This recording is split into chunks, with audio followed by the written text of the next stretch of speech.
அஸ்ஸலாமு அலைக்கும் வரஹ்மத்துல்லாஹி வபரகாத்துஹு.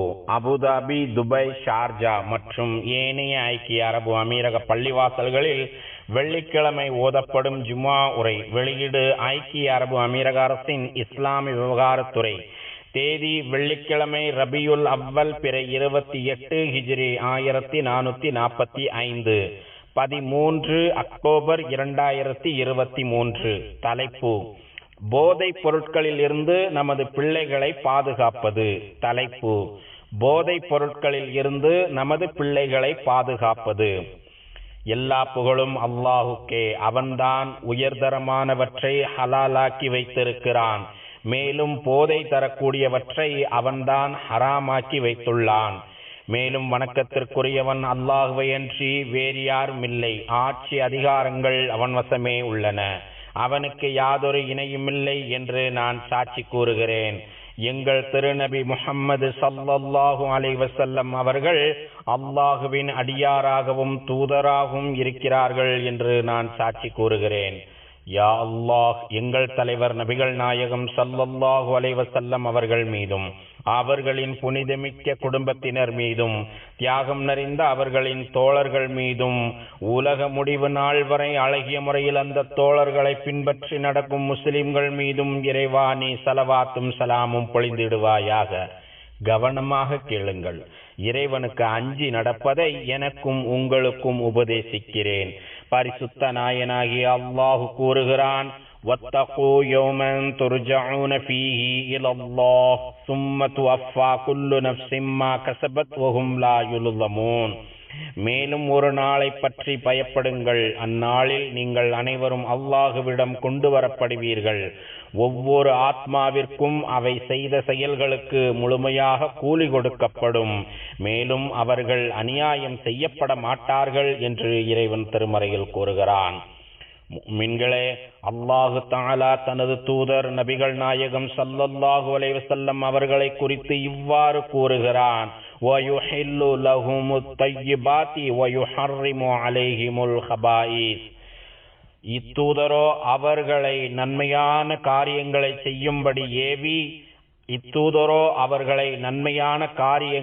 செய்யும்படி ஏவி பாவமான காரியங்களிலிருந்து விலக்குவார். நல்லவற்றையே அவர்களுக்கு ஆகுமாக்கி வைப்பார். கெட்டவற்றை அவர்களுக்கு தடுத்து விடுவார் என்று இறைவன் திருமறையில் கூறுகிறான்.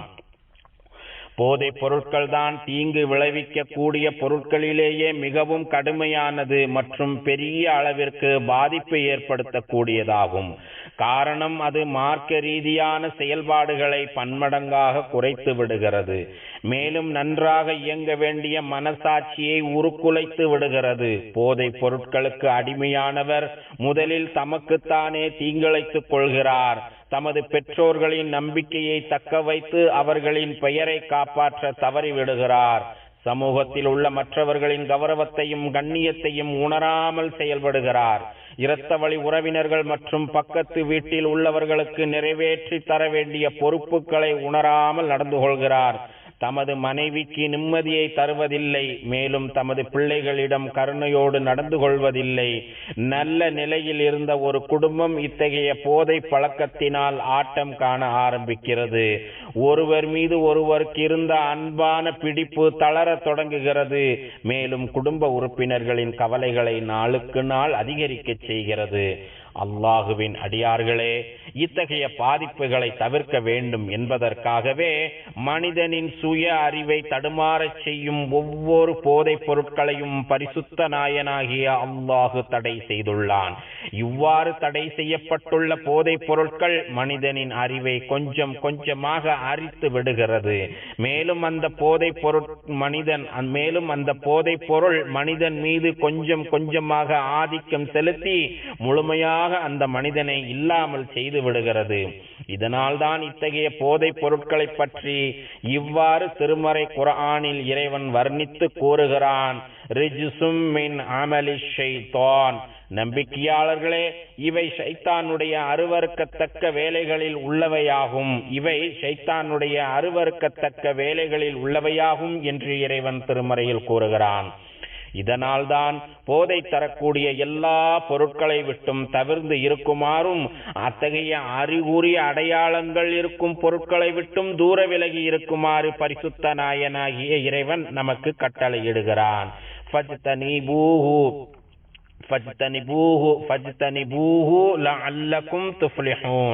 ஆகவே இவற்றிலிருந்து நீங்கள் விலகிக் கொள்ளுங்கள், அதனால் நீங்கள் வெற்றி அடைவீர்கள் என்று இறைவன் கூறுகிறான்.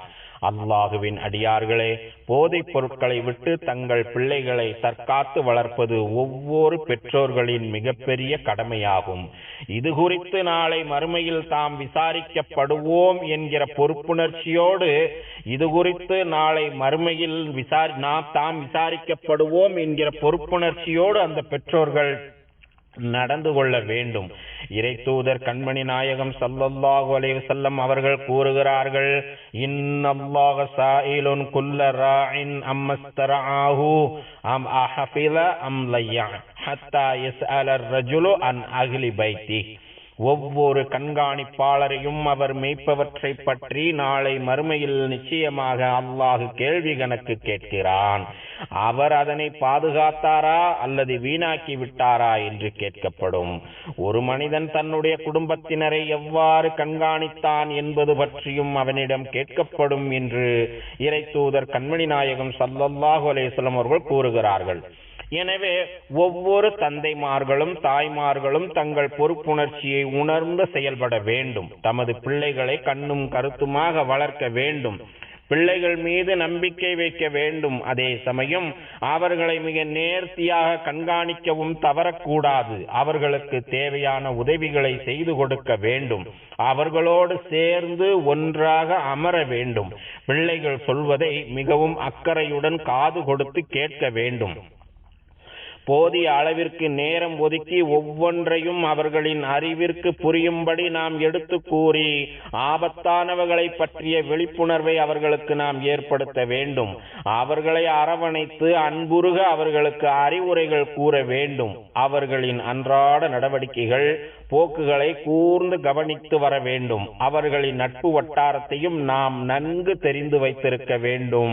மேலும் அந்த நண்பர்கள் எத்தகையவர்கள் என்பது குறித்து தெரிந்து வைத்திருப்பதும் மிக மிக அவசியமாகும். இறை தூதர் கண்மணி நாயகம் ஸல்லல்லாஹு அலைஹி வஸல்லம் அவர்கள் கூறுகிறார்கள், அர்-ரஜுலு அலா தீனி ஹலீலி ஃபல்யன்ظுர் அஹதுக்கும் மை யுகாலில். ஒரு மனிதன் தனது நண்பனின் வழிமுறைப்படியே நடந்து கொள்கிறார். ஒரு மனிதன் தனது நண்பனின் வழிமுறைப்படியே நடந்து கொள்வார். எனவே உங்களில் ஒருவர் தான் யாருடன் நட்பாக இருக்கிறோம் என்பதை கவனத்தில் கொள்ளட்டும் என்று இறை தூதர் ஸல்லல்லாஹு அலைஹி வஸல்லம் அவர்கள் அறிவுறுத்துகிறார்கள்.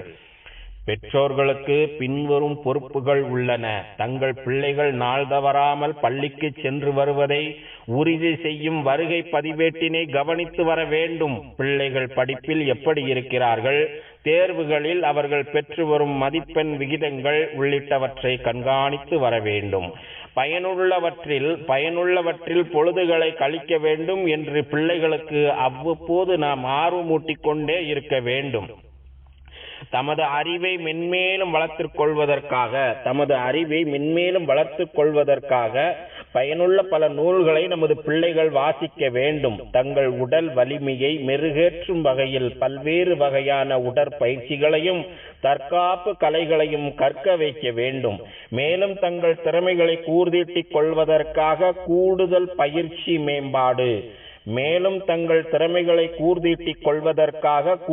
பயிற்சி மேம்பாட்டு வழிமுறைகளையும் எக்ஸ்ட்ரா கரிக்குலர் ஆக்டிவிட்டிஸ் முறைகளையும் அறிந்து அவற்றில் ஈடுபட வேண்டும். மேலும் பெரியவர்கள் ஒன்று கூடும் சபைகளில் இந்த பிள்ளைகள் கலந்து கொள்ள வேண்டும்.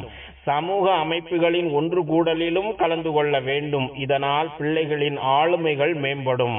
மேலும் சபையில் உள்ளவர்களின் அனுபவங்களை கேட்டு அறிந்து தங்கள் அணுகுமுறைகளை இந்த பிள்ளைகள் வடிவமைத்துக் கொள்ள முடியும். பெரியவர்கள் இருக்கும் சபைகளில் கலந்து கொள்ளும் போது அடிப்படையான பழக்க வழக்கங்களை இந்த பிள்ளைகள் கற்றுக்கொள்கிறார்கள். மேலும் தமது உண்மையான மிக உயரிய கலாச்சாரம் எது என்பதை தெரிந்து கொள்வதோடு ஆளுமையை சிதைக்கும் பழக்க வழக்கங்களில் இருந்து நமது பிள்ளைகள் பாதுகாப்பு பெறுகிறார்கள். போதைப் பொருட்களில் இருந்து நமது ஆண் பிள்ளைகளையும் பெண் பிள்ளைகளையும் பாதுகாக்குமாறு அல்லாஹ்விடம் நாம் மன்றாடி துஆ செய்வோம். முஃமின்களே, பெண் பிள்ளைகளையும் ஆண் பிள்ளைகளையும் நன்கு பாதுகாத்து வளர்ப்பதில் ஒரு குடும்பம்தான் முதன்மை வகிக்கிறது. அந்த பிள்ளைகளின் வாழ்க்கையில் முதல் பள்ளிக்கூடமாக திகழ்வது குடும்பம்தான். தமது குடும்பத்தினரிடம் இருந்துதான் அவர்கள் முதலில் கண்ணால் பார்த்து கற்றுக்கொள்கிறார்கள். எனவே சிறப்பான முறையில் தமது வீட்டு பிள்ளைகளை பண்படுத்தி வளர்ப்பதில் குடும்பத்தினருக்கு மிகப்பெரிய பொறுப்பு இருக்கிறது. குடும்பத்தில் உள்ள பெரியவர்கள் தம் வீட்டு பிள்ளைகளை மிகவும் நியாயமான முறையில் வழிநடத்தி அவர்களுக்கு தேவையானவற்றை கற்றுக் கொடுக்க வேண்டும். அந்த பிள்ளைகள் தங்கள் சொல்லாலும் செயலாலும் போற்றுதலுக்குரிய குணாதிசயங்களை கொண்டிருக்க வேண்டும் என்று பெரியவர்கள் கற்றுக் கொடுக்க வேண்டும். அடிப்படை பண்பு இயல்புகளை பிள்ளைகளின் மனதில் ஆழ பதிய வைக்க வேண்டும். நன்னடத்தைகளையும் தலை சிறந்த ஆளுமை திறனையும் மனிதநேய பண்பாடுகளையும் பிள்ளைகளுக்கு வீட்டில் உள்ள பெரியவர்கள் கற்றுத்தர வேண்டும். ஒரு கவிஞர் இவ்வாறு கூறுகிறார்: தமது தந்தை எத்தகைய போக்கில் இருக்கிறாரோ அதன் வடிவிலேயே குடும்பத்தில் உள்ள வாலிபன் வளர்ந்து வருகிறான் என்று அந்த கவிஞர் கூறுகிறார். பொதுவாக இளம் வயது பிள்ளைகளுக்கு தொடர் நினைவூட்டலும் ஆர்வமூட்டலும் அவசியம் தேவைப்படுகிறது. எனவே அவர்களை தான் தோன்றித்தனமாக விட்டுவிடாமல் தொடர்ந்து அவர்களுக்கு கல்வியின் அவசியத்தையும் வாழ்வின் அழகிய நெறிமுறைகளையும் அவ்வப்போது எடுத்து சொல்லிக்கொண்டே இருக்க வேண்டும். இவ்விடத்தில் குடும்பத்தில் உள்ள தாய், தந்தை, சகோதர சகோதரிகள் உள்ளிட்ட குடும்பத்து பெரியவர்கள் மிகவும் பொறுமையாகவும் நிதானமாகவும் அக்கறையுடனும் செயல்பட வேண்டும். சட்டென கோபம் கொண்டு பிள்ளைகள் மீது எரிந்து விழுந்து தகாத வார்த்தைகளை பயன்படுத்திவிடக் கூடாது. இறை தூதர் கண்மணி நாயகம் ஸல்லல்லாஹு அலைஹி வஸல்லம் அவர்கள் கூறுகிறார்கள்: இன்னர் ரிஃப்க லா யகூனு ஃபீ ஷைஇன் இல்லா ஸானஹு வலா யுன்ஸஉ மின் ஷைஇன் இல்லா ஷஅனஹு. மென்மை எதில் இருந்தாலும் அதை அழகாக்கிவிடும். மென்மை எதில் இருந்தாலும் அது அழகாக்கிவிடும். மென்மை அகற்றப்பட்ட எந்த ஒன்றும் அலங்கோலமாகிவிடும். மென்மை அகற்றப்பட்ட எந்த ஒன்றும் அலங்கோலமாகிவிடும் என்று இறை தூதர் ஸல்லல்லாஹு அலைஹி வஸல்லம் அவர்கள் கூறுகிறார்கள். தாம் சொல்வதை கவனித்து கேட்க வேண்டும். நேரம் ஒதுக்கி தம்மிடம் அக்கறையுடன் பேச வேண்டும். ஏனோதானோ என்று தட்டி கழித்து பேசாமல் அறிவுபூர்வமானவற்றை பேச வேண்டும். தொலைநோக்கு சிந்தனைகளை நம்மிடம் பரிமாறிக்கொள்ள வேண்டும். எப்போதும் தம்மிடம் ஒரு நெருங்கிய தொடர்பை கட்டமைத்துக் கொள்ள வேண்டும். மேலும் தமக்கு தர்ம சங்கடத்தை ஏற்படுத்தாதவாறு தம்மை மேற்பார்வை செய்ய வேண்டும் என்று வாலிப பிள்ளை எதிர்பார்க்கிறார்கள். இவற்றை செய்யும் போது நாம் அவர்களுக்கு சிக்கலையோ நெருக்கடியையோ மன உளைச்சலையோ ஏற்படுத்திவிடக் கூடாது. இவை ஒவ்வொன்றிலும் நமது பிள்ளைகளின் பாதுகாப்பு இருக்கிறது என்பதை முதலில் நாம் உணர்ந்து கொள்ள வேண்டும். அவர்களின் நிம்மதியான மற்றும் அமைதியான வாழ்விற்கான உத்தரவாதம் இதில் இருக்கிறது. மேலும் அந்த பிள்ளைகள் சார்ந்திருக்கும் சமுதாயத்தின் அடையாளத்தையும் கலாச்சாரத்தின் பிரதிபலிப்பையும் தேசத்தின் பெருமையையும் இது தற்காத்துக் கொள்கிறது. யா அல்லாஹ், உனக்கும் உனது தூதர் முஹம்மது ஸல்லல்லாஹு அலைஹி வஸல்லம் அவர்களுக்கும் நீ யாரையெல்லாம் பின்பற்றி நடக்க சொன்னாயோ அவர்களுக்கும் நாங்கள் முழுமையாக வழிபடுவதற்கு எங்கள் அனைவருக்கும் நீ உதவி புரிவாயாக. அல்லாஹ் தனது திருமறையில் கூறுகிறான்: யா அய்யுஹல்லதீன ஆமனூ அத்தியுல்லாஹ வ அத்தியுர் ரசூல வ உலில் அம்ரி மின்கும். ஈமான் கொண்ட நல்லடியார்களே, அல்லாஹ்வுக்கு கீழ்ப்படியுங்கள், இன்னும் அல்லாஹ்வின் தூதருக்கும் உங்களில் நேர்மையாக அதிகாரம் வைப்பவர்களுக்கும் கீழ்ப்படியுங்கள் என்று இறைவன் திருமறையில் கூறுகிறான். மேலும் எல்லாம் வல்ல அல்லாஹ் கூறுகிறான்: சுப்ஹான ரப்பிக ரப்பில் இஸ்ஸத்தி அம்மா யசிஃபூன் வ ஸலாமுன் அலல் முர்ஸலீன் வல்ஹம்துலில்லாஹி ரப்பில் ஆலமீன். அவர்களுடைய தப்பான வர்ணிப்புகளை விட்டும் கண்ணியமிக்க உங்களது இறைவன் மிக பரிசுத்தமானவன். அவனால் அனுப்பப்பட்ட தூதர்களாகிய உங்கள் அனைவர் மீதும் அவனுடைய ஈடேற்றம் உண்டாவதாக. புகழ் அனைத்தும் உலகத்தாரை படைத்து வளர்த்து பரிபக்குவப்படுத்தும் அல்லாஹுக்கு உரித்தானதாகும் என்று இறைவன் திருமறையில் கூறுகிறான். யா அல்லாஹ், எங்கள் தலைவரும் எங்கள் நபியுமாகிய முஹம்மது நபி ஸல்லல்லாஹு அலைஹி வஸல்லம் அவர்கள் மீதும் புனிதமிக்க அவர்களின் குடும்பத்தினர் மீதும் தியாகம் நிறைந்த அவர்களின் தோழர்கள் மீதும் ஸலவாத் என்னும் ஈடேற்றத்தையும் சலாம் என்னும் அமைதியையும் பரக்கத் என்னும் நற்பாக்கியங்களையும் தந்தருள்வாயாக. மேலும் நல்வழி காட்டும் ஹலீஃபாக்களாகிய அபூபக்கர், உமர், உஸ்மான், அலி ரலியல்லாஹு அன்ஹும் ஆகியோர்களையும், சங்கை நிறைந்த அனைத்து தோழர்களையும், அவர்களை தொடர்ந்து வந்த தாபியீன்களையும், உலக முடிவு நாள் வரை இவர்களை அழகிய முறையில் பின்பற்றி நடக்கும் முஸ்லிம்களாகிய எங்கள் அனைவரையும் நீ பொருந்திக் கொள்வாயாக. யா அல்லாஹ், இந்த தேசத்தின் ஜனாதிபதி மாண்புமிகு ஷேக் முஹம்மது பின் ஜாயித் அவர்களுக்கு அனைத்து நல்ல முயற்சிகளுக்கும் நீ உதவி புரிவாயாக. உனது பாதுகாப்பிலும் உனது அரவணைப்பிலும் அவர்களை நீ பாதுகாப்பாயாக. யா அல்லாஹ், மாண்புமிகு ஷேக் ஜாயித், மாண்புமிகு ஷேக் மக்தூம் மற்றும் மாண்புமிகு ஷேக் ஹலிஃபா பின் ஜாயித், மேலும் ஏனைய அமீரக ஆட்சியாளர்கள் உனது பொருத்தத்தை நோக்கி உன்னிடம் வந்து சேர்ந்த காலம் சென்ற ஆட்சியாளர்கள் அனைவருக்கும் நீ அருள் புரிவாயாக. யா அல்லாஹ், எங்கள் தந்தைமார்களுக்கும் தாய்மார்களுக்கும் நீ கிருபை செய்வாயாக. மேலும் எங்கள் இரத்த வழி உறவினர்களுக்கும் யாருக்கெல்லாம் நாங்கள் கடமைப்பட்டிருக்கிறோமோ அவர்களுக்கும் நீ கிருபை செய்வாயாக. அல்லாஹுவின் அடியார்களே, மகத்தான அல்லாஹுவை நினைவு கூறுங்கள். அவன் உங்களை நினைவு கூறுகிறான். அவன் வழங்கிய அருட்கொடைகளுக்கு நன்றி செலுத்துங்கள். அவன் அதனை உங்களுக்கு மேலும் அதிகப்படுத்தி கொடுக்கிறான்.